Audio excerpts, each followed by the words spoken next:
আমাদের প্লেয়ার ছিল সকাল 10:45। আমরা আসার পরে দেখি এই অবস্থা, এখনো আছি।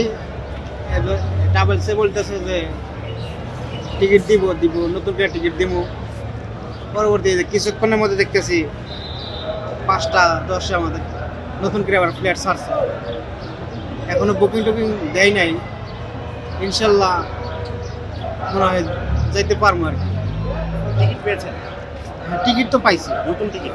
না, নতুন টিকিট পাই নাই, পুরনো টিকিটে এখন বলতেছে ওইটাতে যাওয়া যাবে আর কি। কি মনে হচ্ছে, যেতে পারবেন নাকি না? আশা করা যায় যেতে পারবো। যেহেতু একটা ফ্লাইট ক্যান্সেল হয়েছে, তাহলে ওই টিকিটে কীভাবে যাবেন? এখানে জিজ্ঞেস করছিলাম, পরে বলছে 2000 যত টিকিট আছে ফ্লাইট আছে এক বিমানেই যাবে, এই আশ্বাস দিচ্ছে।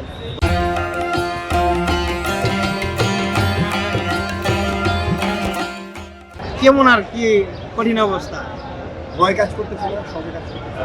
জি যাবেন আপনারা, হামলা হচ্ছে, জি। মধ্যপ্রাচ্যের আকাশসীমায় হামলা চলছে, এখন ভয় ভীতি কাজ করছে কিনা?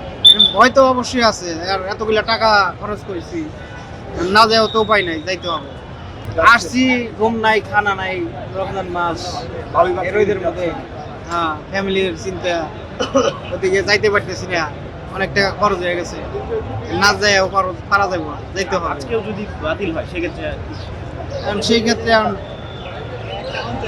কার দোষ দেব? নসিবের দোষ, কপালের দোষ, তাছাড়া আর কাকে দোষ দেব? এত বড় ঘটনা হয়ে গেছে, আর কি করার।